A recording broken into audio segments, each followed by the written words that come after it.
السلام عليكم ورحمة الله وبركاته.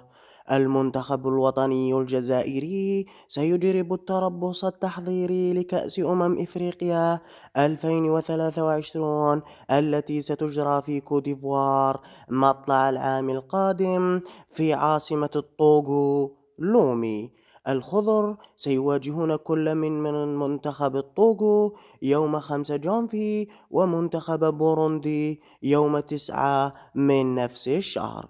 أشبال جمال بالماضي سيتوجهون نحو مدينة بواكي التي ستحتضن مواجهات المجموعة الرابعة في كأس إفريقيا يوم الأربعاء 10 جانفي، أي ب5 أيام قبل أول مواجهة في الكان أمام أنغولا التي ستجرى بملعب السلام على الساعة 8 مساء.